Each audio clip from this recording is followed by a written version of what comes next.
साखरेच्या किमती झपाट्याने वाढतायत आणि त्या पार्श्वभूमीवर सरकारनं कच्च्या साखरेच्या आयातीचे नियम बदललेत। टॅरिफ रेट कोट्याअंतर्गत आयात केलेली कच्ची साखर निर्यादित मुदतीमध्ये विकण्याऐवजी प्रत्येक खेपेसाठी एक वेगळी मुदत असेल। आयातदारांनी बिल ऑफ एंट्री दाखल केल्याच्या तारखेपासून 2 महिन्यांच्या आत कच्च्या साखरेवरती प्रक्रिया करून ती देशांतर्गत बाजारात पांढरी साखर म्हणून विकावी लागेल। यापूर्वी यासाठीची अंतिम मुदत 31 ऑक्टोबर 2026 ही होती।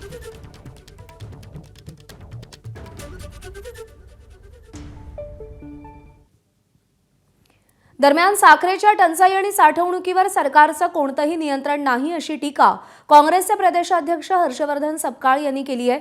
तर आता मोदी अमित शहा चहा प्यायचा नाही असं सांगतील असा टोला ठाकरेंच्या शिवसेनेचे खासदार संजय राऊतांनी लगावलाय।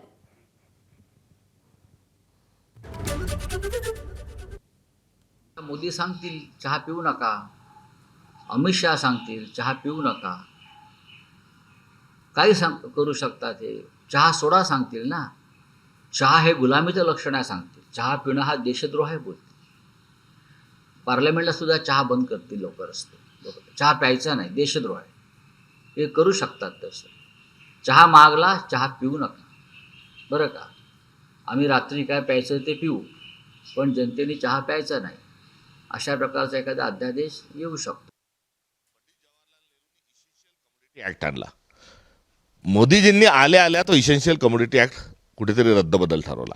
राहता राहिला साखरेच्या अनुषंगानं जो मुद्दा आहे, जो लेवीच्या आणि साखरेचं एकंदरीत जे राजकारण आणि त्यातलं जे अर्थकारण आहे, त्या अनुषंगानं सरकारचं कुठलंही नियंत्रण हे टंचाई आणि साठवणुकीच्या संदर्भामध्ये त्यांचं नाही, किंवा मोकळीक आहे।